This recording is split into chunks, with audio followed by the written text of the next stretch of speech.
todos, doctor Guillermo Hualpa y compañeros. A continuación vamos a proceder a explicar nuestra maqueta sobre el cerebro, tanto su composición externa como interna. Como podemos observar, el cerebro es una parte fundamental de nuestro organismo, ya que controla todas nuestras funciones y estímulos.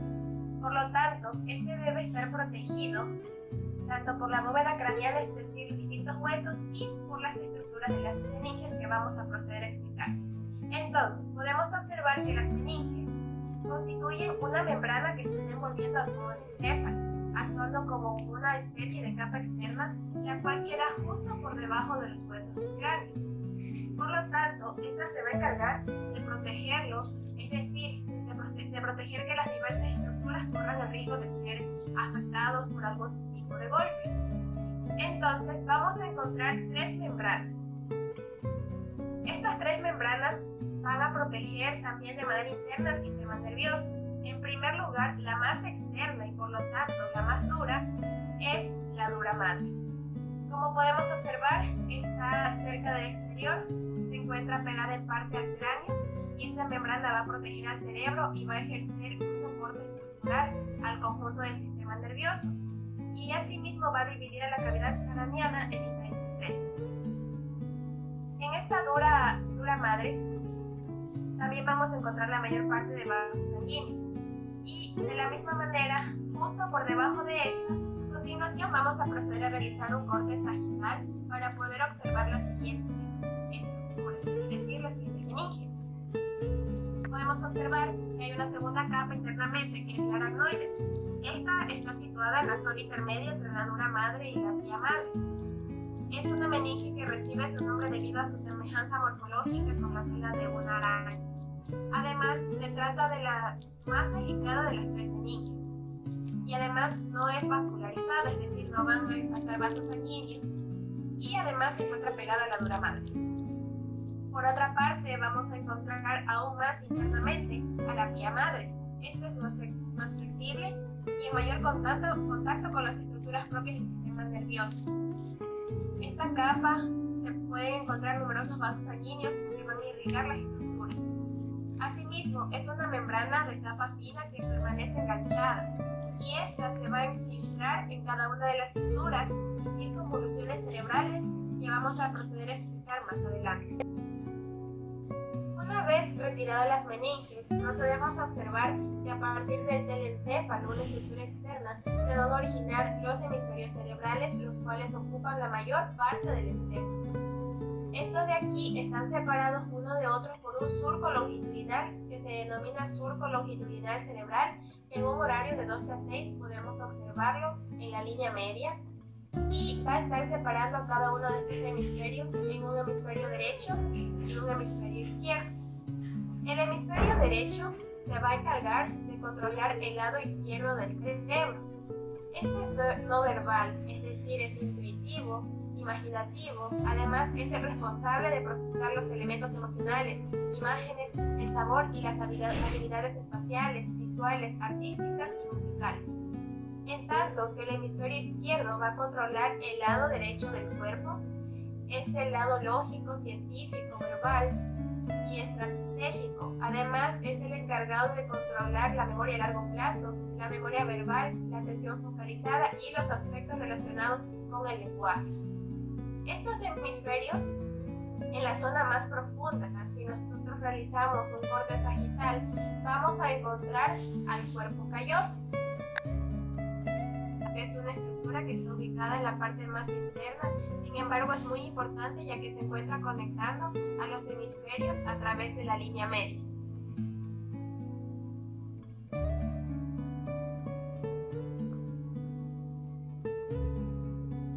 Continuando con el estudio, vamos a hablar sobre el surco central. Este es de gran importancia debido a que sus circunvoluciones que se encuentran por delante de este surco contienen células motoras que inician los movimientos del lado contrario del cuerpo. Y por detrás de este se encuentra la corteza sensitiva general que recibe la información sensitiva desde el lado contrario del cuerpo. Esta se dirige hacia abajo y hacia adelante, atravesando la cara lateral del hemisferio y su extremo inferior está separado de la rama posterior del surco lateral por un puente estrecho de la corteza. Vamos a hablar sobre el lóbulo frontal. Este en un sentido horario lo encontramos a nivel de las dos. En el lóbulo frontal encontramos el surco precentral. Este tiene una trayectoria paralela al surco central. Además, decimos que entre el surco precentral y el surco central encontramos las circunvoluciones precentrales. Además de esto, encontramos un surco frontal superior e inferior. Tenemos una circunvalación frontal superior que se halla por encima del surco frontal superior. Entre el círculo frontal superior y el círculo frontal inferior encontramos las circunvoluciones medial y de manera inferior encontramos el surco frontal inferior. Vamos a hablar sobre el lóbulo parietal. Este ocupa la zona posterior del surco central y la zona superior del surco lateral. En este podemos encontrar dos surcos y tres circunvoluciones. Encontramos el surco postcentral. Este tiene una trayectoria paralela al surco central y entre estos dos surcos encontramos la circunvolución postcentral. Además, desde la línea media del surco postcentral se halla el surco intraparietal. Por encima de este encontramos las circunvoluciones del lobulillo parietal superior y por debajo las circunvoluciones del lobulillo parietal inferior. Vamos a hablar del lóbulo temporal. Este lóbulo temporal ocupa la zona inferior del surco lateral y en un sentido horario podemos decir que estos se encuentran ubicados entre o en las 3 y en las 9. Este a su vez está dividida por 3 circunvalaciones y por 2 surcos, el cual es el surco temporal superior y medio. Este a su vez encontramos las circunvoluciones que es temporales superior, media e inferior. Y por último tenemos el lóbulo occipital, que este en un sentido horario encontraríamos a las 6. Además decimos que esto ocupa una pequeña zona detrás y esta está dividida de los demás surcos por el surco parieto-occipital.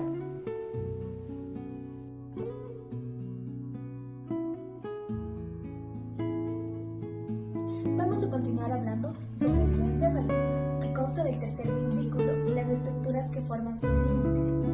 Se extienden en dirección posterior hasta el punto en el que el tercer ventrículo se continúa con el acueducto cerebral y en dirección anterior llega hasta los agujeros interventriculares.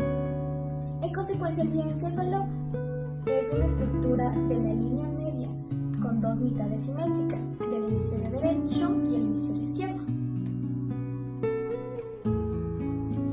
La superficie inferior del diencéfalo está formada por estructuras hipotalámicas y por otras estructuras que, incluyendo desde la zona anterior a la posterior, tenemos el quiasma óptico, el tracto óptico a cada lado, el infundíbulo con el tube cinereum y los cuerpos mamilares.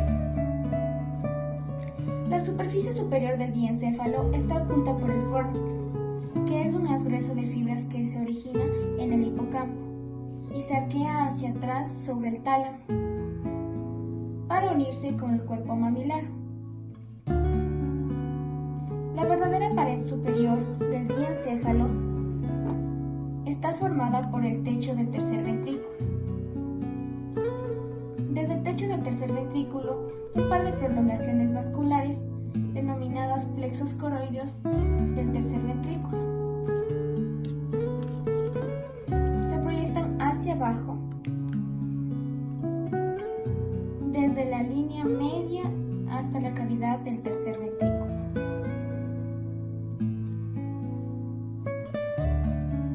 La superficie lateral del diencéfalo está limitada por la cápsula interna de sustancia blanca formada por las fibras nerviosas que conectan la corteza cerebral con otras partes del tallo cerebral y la médula espinal. Un haz de fibras nerviosas que son fibras aferentes hacia el núcleo avenular forma un borde a lo largo del margen superior de la superficie medial del diencéfalo. El diencéfalo puede dividirse en 4 porciones mayores: el tálamo, el subtálamo, el epitálamo y el hipotálamo. El tálamo es una gran masa ovoide de sustancia gris que forma la mayor parte del diencéfalo. Se trata de una región de gran importancia funcional y sirve como estación de intercambio para la mayoría de los sistemas sensitivos principales, con excepción de la vía olfatoria. Las lesiones en el tálamo causan una gran pérdida en la función cerebral. El tálamo está situado a cada lado del tercer ventrículo. Al extremo anterior del tálamo es estrecho y redondeado y forma el límite posterior del agujero interventricular. El extremo posterior del tálamo se expande para formar el pulvinar. La superficie superior está cubierta mediante la tela coroidea y el fornix, y lateralmente por el epitelio, y forma parte del piso del ventrículo lateral. Se conecta habitualmente con el tálamo opuesto mediante una banda de sustancia gris, denominada la conexión intertalámica o también adherencia intertalámica. El epitálamo está formado por núcleos avenulares y sus conexiones y por la glándula pineal. El núcleo avenular está formado por un pequeño grupo de neuronas situada inmediatamente medial a la superficie posterior del tálamo. Recibe fibras aferentes desde el cuerpo amigdalino en el lóbulo temporal a través de la estría medular del tálamo.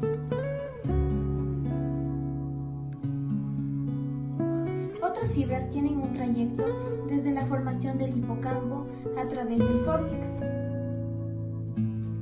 La glándula pineal. Esta es una estructura pequeña y cónica que se halla unida por el tallo pineal con el diencéfalo. La parte superior de la base del tallo consiste en la comisura avenular, mientras que la parte inferior contiene la comisura posterior. En la actualidad se reconoce como una importante glándula endocrina capaz de influir en las actividades de la hipófisis. El hipotálamo se extiende desde la región del quiasma óptico hasta el borde caudal de los cuerpos mamilares. Se encuentra por debajo del surco del hipotálamo en la pared lateral del tercer ventrículo. Es una superficie relativamente pequeña del encéfalo, estratégicamente bien situado cerca del sistema límbico. El tálamo los tractos ascendentes y descendentes y la hipófisis. Cuando se observa desde abajo, se ven las relaciones del hipotálamo con las siguientes estructuras desde la zona anterior a la posterior: quiasma óptico, el tuber cinereum, el infundíbulo y los cuerpos mamilares. Quiasma óptico. Es un haz aplanado de fibras nerviosas situados en unión de la pared anterior y el piso del tercer ventrículo. El piso del tercer ventrículo. El tuber cinereum es una masa convexa de sustancia gris. Se continúa hacia abajo con el infundíbulo. El infundíbulo es una estructura hueca que continúa con el lóbulo posterior de la hipófisis. La eminencia media es una parte elevada del tuber cinereum, a la que se une el infundíbulo. La eminencia media, el infundíbulo, el lóbulo posterior de la porción nerviosa de la hipófisis forman en conjunto la neurohipófisis. Los cuerpos mamilares son dos pequeños cuerpos hemisféricos situados a cada lado y por detrás del tuber cinereum. Poseen un núcleo central de sustancia gris revestida por una cápsula de fibras nerviosas mielínicas.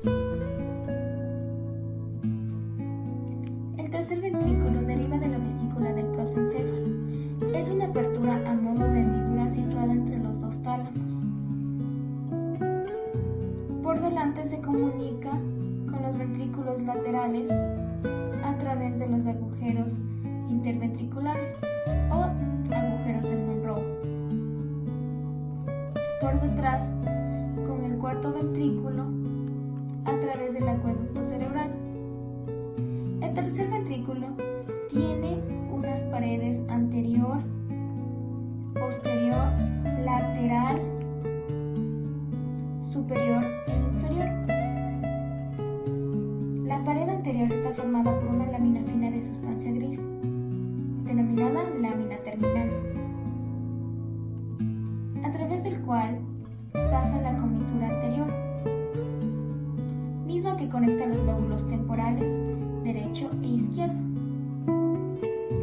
La pared posterior está formada por el orificio del acueducto cerebral. La pared lateral está formada por la superficie medial del tálamo,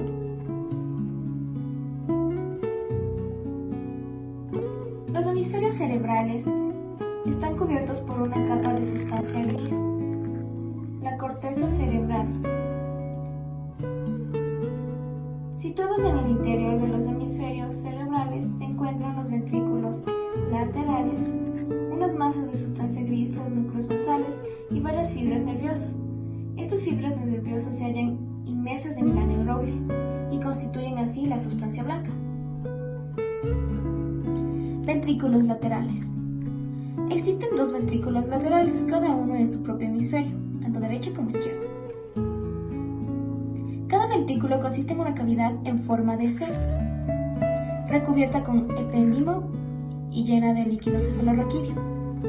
El ventrículo lateral puede dividirse en cuerpo, que ocupa el lóbulo parietal, y desde el cual se extiende las astas anteriores, posterior e inferior. En los lóbulos frontal, occipital y temporal, respectivamente.